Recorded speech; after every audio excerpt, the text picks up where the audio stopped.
প্ৰিয় বন্ধু, আজি যিহেতুকে ভাল এটা দিন, সেইকাৰণে মই বঢ়িয়া এটা তদবিৰ লৈ আপোনাৰ ওচৰত উপস্থিত হৈছোঁ। এইটো মই এইকাৰণে শ্বেয়াৰ কৰিম যে আপোনাক মই বন্ধু হিচাপে স্বীকাৰ কৰি লৈছোঁ, আৰু আপুনি যিহেতুকে মোৰ ভিডিঅ' চাই, এইকাৰণে মই ভাবিছোঁ যে আপোনাক এটা উপকাৰ কৰা হওক। আপোনাক এটা কথা কৈ দিওঁ যে এনেকুৱা এটা দা ল'ব লাগিব আপুনি যিকোনো মানুহৰ হতে, যদি আপুনি শাৰীৰিক মিলন কিবা কৰিব বিচাৰে, মানে সেইটো কাম কৰিব বিচাৰে, মানে বশীকৰণ কৰিব বিচাৰে।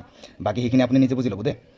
বাকী আপুনি এনেকুৱা দা এটা ল'ব লাগিব, বা ইয়াতকৈ আপুনি যদি পাৰে এটা কৰত লৈ ল'ব 10-20 হাতমান। নালাগে দে, সেইখিনি নালাগে, এনেই কৈছোঁ। আপুনি এটা সৰু ব্লেড লৈ ল'ব। মই নাই কাৰণে ইয়াতে মই ব্লেড এটা আছিল যদিও এতিয়া পোৱা নাই, সেইকাৰণে মই ইটো দি বুজাই আছোঁ আপোনাক, বাছ বুজাব লাগে, সেইকাৰণে মই বস্তু ৰাখিছোঁ। আপুনি এটা ব্লেড লৈ ল'ব আৰু এনেকৈ এটা বেঙেনা ল'ব, লৈ কিনে ইয়াতে ফালি দিব। ফালি দি কিনে মই আপোনাক এই নক্সাটো দি দিম, একদম ফ্ৰীতে দি দিম। এই নক্সাটো, এইটো নক্সা খচিত কবচ হয়। ইয়াতে যিটো নক্সা আছে এইটো মই নেদেখাওঁ, কাকো নেদেখাওঁ, একদম কাকো নেদেখাওঁ। যদি কোনোবাই ব্যক্তিগতভাৱে মোক নক কৰে, তেতিয়াহ'লে মই তাৰ ওচৰত খোলাচা কৰি দিম। আৰু যদি আপুনি মোক দি কাম কৰিব বিচাৰে, তেতিয়াহ'লে আপুনি এটা কাম কৰক, 93659382 নম্বৰ যোগাযোগ কৰক। আৰু ব্যক্তিগতভাৱে যদি আপুনি নিজে কৰিব বিচাৰে, তেতিয়াহ'লে এই নক্সাটো আপুনি ব্যক্তিগতভাৱে শিকিব লাগিব। 93659382 নম্বৰত যোগাযোগ কৰক।